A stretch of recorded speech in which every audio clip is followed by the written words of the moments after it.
इस वीडियो में Islamic ball अपनी यूनिवर्सिटी कोर्स कोड 1429 के इंपॉर्टेंट क्वेश्चन सॉल्व करेंगे। ये सवाल चैप्टर नंबर 2 में से लिया गया है, जो कि बायनॉमियल डिस्ट्रीब्यूशन का बहुत अहम क्वेश्चन है। सवाल है कि a fair die is rolled 5 times. अगर हम एक डाई यानी कि लूडो के दाने को 5 दफ़ा घुमाते हैं, और लेट का मतलब होता है फ़र्ज़ करें कि जो एक्स है वो 3 आने को रिप्रेजेंट करता है, यानी कि डाई को घुमाने पर 3 आएगा। एक्स इस बात को रिप्रेजेंट करता है। हमने इस पर प्रोबेबिलिटी डिस्ट्रीब्यूशन बनानी है, यानी कि एक्स की जितनी भी वैल्यूज़ होंगी उन सब की एक डिस्ट्रीब्यूशन बनानी है। अब ये सवाल बायनॉमियल डिस्ट्रीब्यूशन का है। कैसे पता चलेगा कि इसमें हमने बायनॉमियल डिस्ट्रीब्यूशन का फार्मूला लगाना है? तो ऐसा जोन सा भी सवाल आपके पास आए जिसमें सक्सेस और फेलियर का जिक्र हो, सक्सेस और फेलियर का जिक्र हो, उसमें हम बायनॉमियल डिस्ट्रीब्यूशन का फार्मूला लगाते हैं। सक्सेस, अब इस सवाल में सक्सेस किधर है? लूडो के दाने को घुमाने पर अगर 3 आता है तो ये सक्सेस है, और अगर लूडो के दाने को घुमाने पर 3 नहीं आएगा तो ये फेलियर है। सक्सेस और फेलियर जो दोनों हैं वो इसमें नज़र आ रहे हैं, तो इसलिए हम बायनॉमियल डिस्ट्रीब्यूशन का फार्मूला लगाएंगे।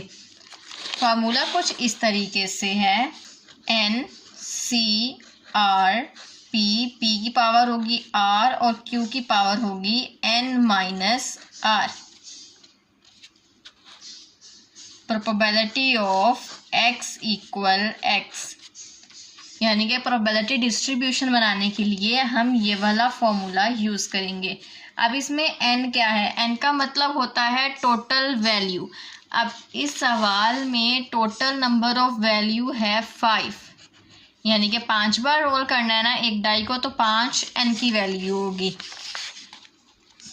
n है 5,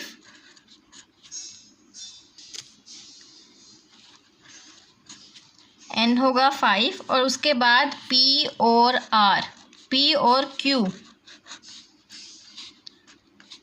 p होता है प्रोबेबिलिटी ऑफ सक्सेस, यानी कि सक्सेस की प्रोबेबिलिटी। अब सक्सेस क्या है? सक्सेस है 3 का आना, 3 का आना सक्सेस है।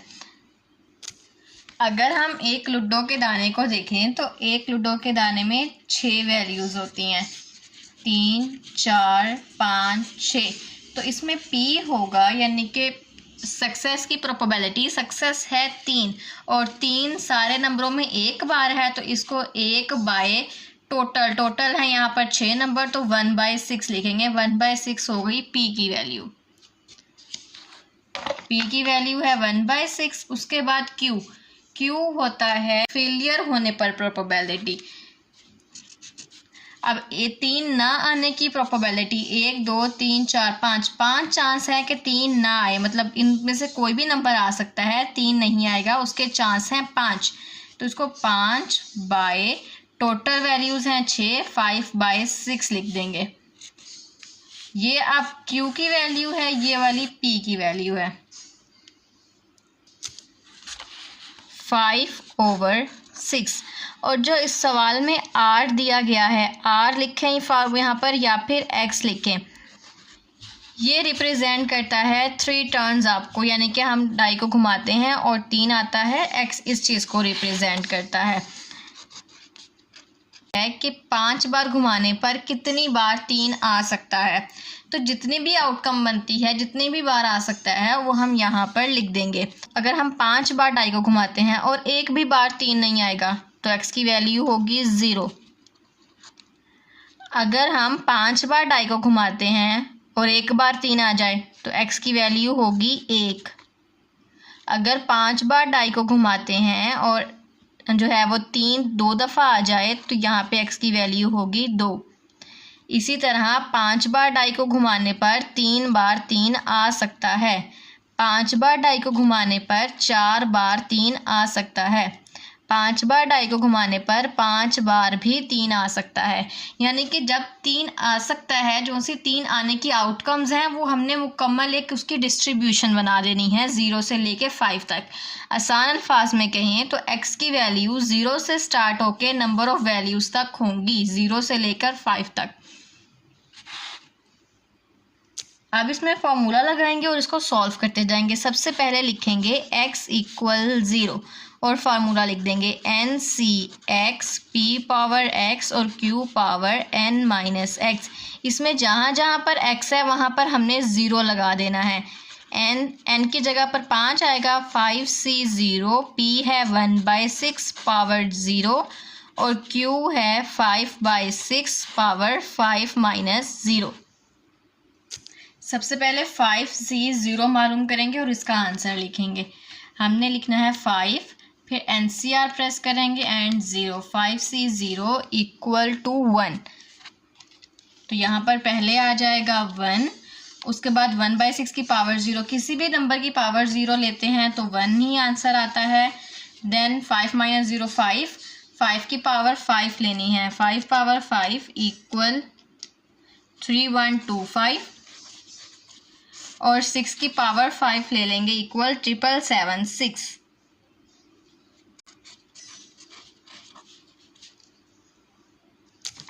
देन 3125 को 1 से मल्टीप्लाई करेंगे बाय 776, इसको डिवाइड कर देंगे इक्वल 0.4।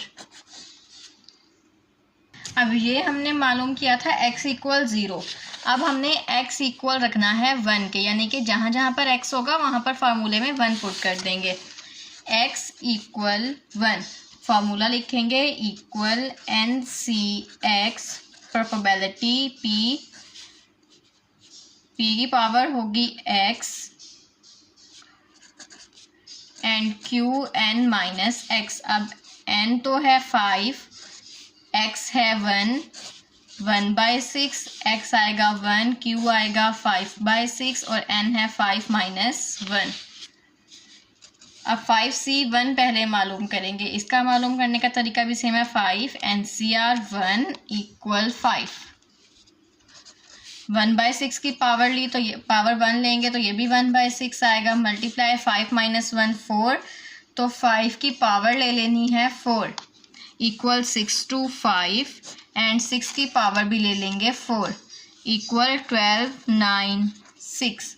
अब इन्हें मल्टीप्लाई कर देंगे, 625 को 5 से मल्टीप्लाई करेंगे 3125 और 1296 को 6 के साथ मल्टीप्लाई करेंगे 776 और फिर इन दोनों को डिवाइड कर देंगे 0.4। यह आया x इक्वल 1। देन अब हमने प्रोबेबिलिटी मालूम करनी है x इक्वल 2 पर, यानी कि मुकम्मल फार्मूले में x की जगह पर 2 पुट करना है। सबसे पहले फार्मूला लिख लेंगे NCR PX QN minus x। n तो है 5, c और नहीं यहाँ पर x था और x है 2, p है 1/6, x आएगा 2, q है 5/6, n माइनस 6 यानी कि 5 माइनस 2। अब पहले 5c2 मालूम करेंगे, 5 NCR 2 इक्वल 10। 1 का स्क्वायर लेंगे 1 ही आएगा, 6 का स्क्वायर लेंगे 36 आएगा और 5 में से 2 को माइनस करें तो बचता है 3, यानी कि 5 की पावर भी 3 और 6 की पावर भी 3।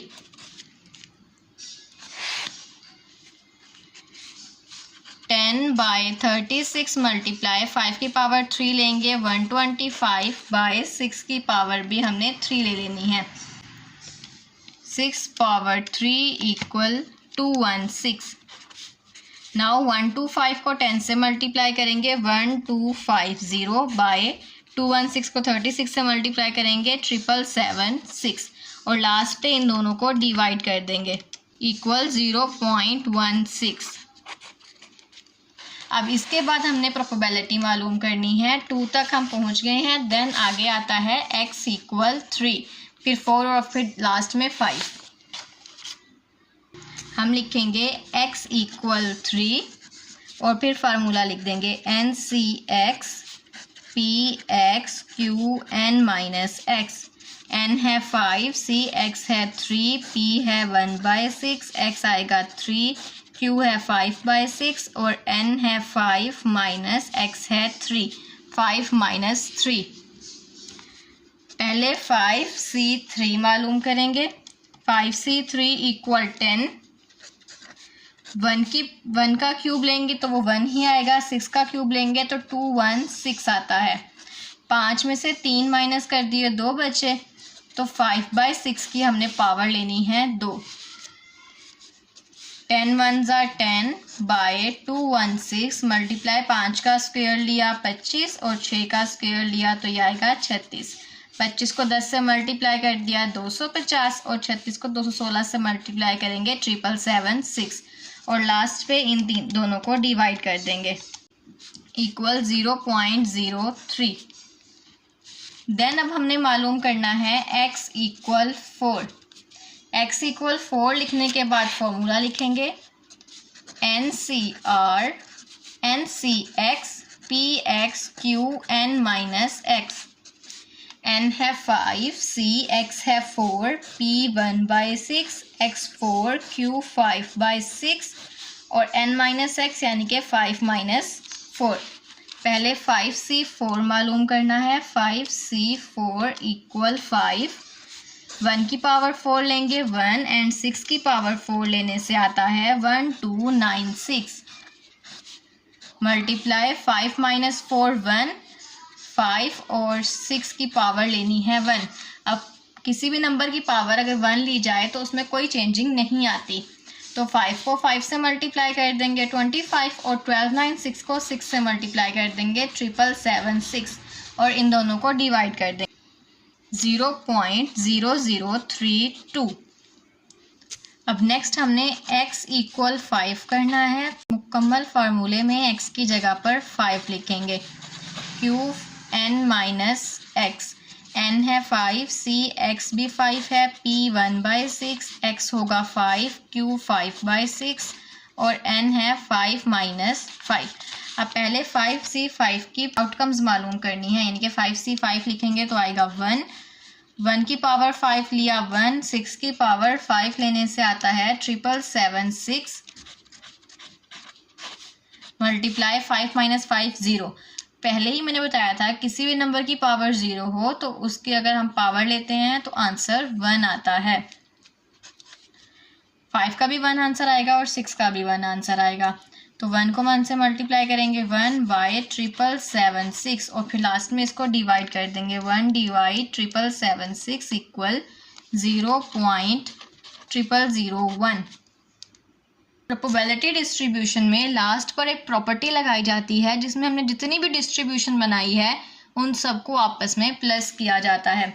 प्लस करने से अगर तो 1 आंसर आ रहा है तो डिस्ट्रीब्यूशन सारी बिल्कुल ठीक है। यह हर डिस्ट्रीब्यूशन वाले सवाल में होता है कि प्लस करने से 1 आंसर आना चाहिए। Sum of all values equal to 1। सबको प्लस कर लेंगे। सबसे पहला था 0.4, नेक्स्ट भी 0.4, देन 0.16, 0.003 प्लस 0.0032 एंड 0.0001। इन सबको प्लस कर लेंगे। इन सबको प्लस करके आता है 1। तो यहाँ पर ये डिस्ट्रीब्यूशन कंप्लीट है। ये एक इम्पॉर्टेंट क्वेश्चन है, बायनोमियल डिस्ट्रीब्यूशन का सवाल है। अगर तो सवाल में सक्सेस और फेलियर का जिक्र होगा तो हम बायनोमियल डिस्ट्रीब्यूशन का फार्मूला लगाएंगे। ये फार्मूला लिखना है। n की वैल्यू 5 है जो कि नंबर ऑफ वैल्यू होता है। p का मतलब होता है सक्सेस की प्रोबेबिलिटी।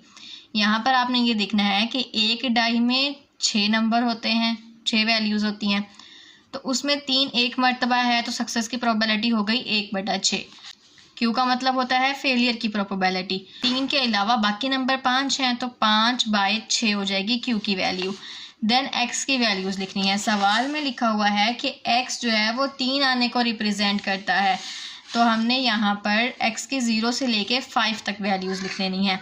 ये इस तरीके से होता है। अगर हम 5 बार डाई को रोल करते हैं तो एक बार भी 3 नहीं आएगा, या फिर एक बार आ सकता है, 2 बार आ सकता है, 3 बार आ सकता है, 4 बार आ सकता है, 5 बार आ सकता है। 5 बार रोल करना है तो 5 इसका एंड होगा। यहाँ तक आपने सारे आउटकम्स लिख लेने हैं, फिर एक एक करके सब आउटकम्स पर फार्मूला लगाकर उसका आंसर निकालना है।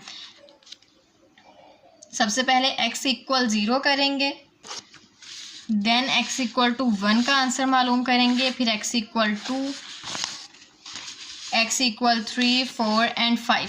जब ये सारी वैल्यूज़ मालूम हो जाएंगी उसके बाद सारी डिस्ट्रीब्यूशन के जितने भी आंसर्स आए हैं उन सबको प्लस करेंगे, 1 के इक्वल आंसर आना चाहिए। अगर तो 1 आ रहा है तो जितना भी आपने क्वेश्चन किया है वो सारा बिल्कुल ठीक है। ये सवाल बहुत अहम है। इस तरह के जितने भी सवाल आपको पास्ट पेपर्स में मिलते हैं या फिर बुक में मिलते हैं उनकी प्रैक्टिस लाजमी कीजिएगा।